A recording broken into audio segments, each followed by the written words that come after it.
भगवान शंकर के पूर्ण रूप काल भैरव एक बार सुमेरु पर्वत पर बैठे हुए ब्रह्मा जी के पास जाकर देवताओं ने उनसे अविनाशी तत्व बताने का अनुरोध किया। शिव जी की माया से मोहित ब्रह्मा जी उस तत्व को न जानते हुए भी इस प्रकार कहने लगे, मैं ही इस संसार को उत्पन्न करने वाला स्वयं अजन्मा एकमात्र ईश्वर अनादि भक्ति ब्रह्म घोर निरंजन आत्मा हूँ। मैं ही प्रवृत्ति और निवृत्ति का मूलाधार मैं ही प्रवृत्ति और निवृत्ति का मूलाधार सर्वलीन पूर्ण ब्रह्म हूँ। ब्रह्मा जी ऐसा की पर मुनि मंडली में विद्यमान विष्णु जी ने उन्हें समझाते हुए कहा कि मेरी आज्ञा से तो तुम सृष्टि के रचयिता बने हो, मेरा अनादर करके तुम अपने प्रभुत्व की बात कैसे कर रहे हो। चले ब्रह्म हत्या उनके पीछे पीछे हो चली। विष्णु जी ने उनकी स्तुति करते हुए उनसे अपने को उनकी माया से मोहित न होने का वरदान मांगा। विष्णु जी ने ब्रह्म हत्या के भैरव जी के पीछा करने की माया पूछना चाही तो ब्रह्म हत्या ने बताया कि वह तो अपने आप को पवित्र और मुक्त होने के लिए भैरव का अनुसरण कर रही ने।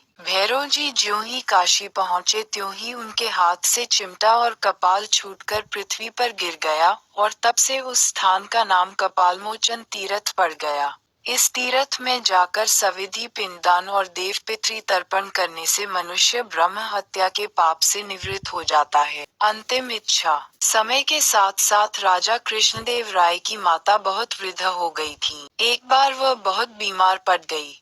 उन्हें लगा कि अब वे शीघ्र ही मर जाएं। उन्हें आम से बहुत था, इसलिए जीवन के अंतिम दिनों में वे आम दान करना चाहते। सो उन्होंने राजा से ब्राह्मणों को आमों को दान करने की इच्छा प्रकट की। वह समझती थी कि इस प्रकार दान करने से उन्हें स्वर्ग की प्राप्ति। सो कुछ दिनों बाद राजा की माता अपनी अंतिम इच्छा की पूर्ति किए बिना ही मृत्यु को प्राप्त हो गयी। विष्णु धरती पर पहुँच गए। अभी सूर्य देवता निकल रहे थे। रात बरसात होकर हटी थी। चारों ओर हरियाली ही हरियाली थी। उस समय चारों ओर बहुत शांति थी और धरती बहुत ही सुंदर दिख रही थी और माँ लक्ष्मी मंत्र मुग्ध होकर धरती को देख रही थी और भूल गई कि पति को क्या वचन देकर आए है और चारों ओर देखती हुई कब उत्तर दिशा की ओर देखने लगी। पता उत्तर दिशा में माँ लक्ष्मी को एक बहुत ही सुंदर बगीचा नजर आया और उस तरफ से भीनी भीनी खुशबू आ रही थी और बहुत ही सुंदर सुंदर फूल खिले थे।